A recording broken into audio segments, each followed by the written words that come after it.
एक जंगल में 3 पेड़ थे। तीनों पेड़ की अलग अलग इच्छाएं थीं। पहले पेड़ की इच्छा थी कि उसके लकड़ी से बहुत बढ़िया तिजोरी बने, जिसमें खजाने, सोना चांदी, हीरा जवाहरात रखे जाए। दूसरे पेड़ की इच्छा थी कि उसकी लकड़ी से एक बहुत बड़ी नाव बने, जिसमें राजा महाराजा सवारी करें।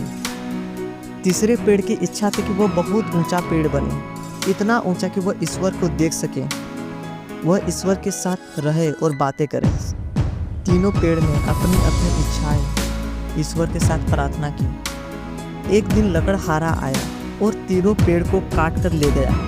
पहले वाले पेड़ से एक बक्सा बना जो घोड़े के तबले में घास रखने का काम आया। दूसरे वाले से एक मामूली छोटी सी नाव बनी और तीसरे की लकड़ियां काटकर यूं ही रख दी गई। अब तीनों पेड़ ईश्वर से नाराज और नाखुश थे, क्योंकि उनके मुताबिक कुछ भी नहीं हुआ। अब ईश्वर का लीला देखिए। एक दिन घोड़े के तबले में एक बच्चे का जन्म हुआ। वहाँ माँ बाप को बच्चे को रखने के लिए कुछ भी नहीं मिला, तो उन्होंने उस बच्चे को, जिसका नाम जीसस था, उस पहले वाले पेड़ के बक्से में रख दिया गया।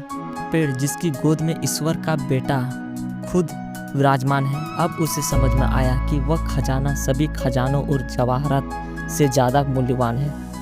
उसे यकीन हुआ कि ईश्वर ने उसकी प्रार्थना सुन ली। उस मसीहा ने दूसरे पेड़ से बनी उस छोटी सी नाव से सफ़र किया और तूफानों को शांत रहने को कहा।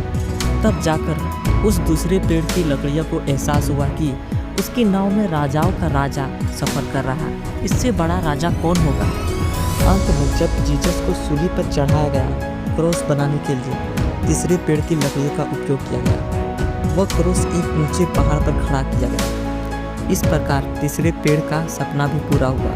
वह ऊंचाई पर था, ईश्वर के सबसे करीब। यह एक काल्पनिक कहानी है, लेकिन ये कहानी से ये सीख मिलती है कि ईश्वर हमारी प्रार्थनाएं सुनते हैं, पर वे उन्हें हमारी इच्छा के अनुसार नहीं, बल्कि हमारी भलाई के अनुसार पूरा करते हैं। जो हमें आज गलत लगता है, वह कल हमें जीवन की सबसे बड़ी सफलता दे सकता है।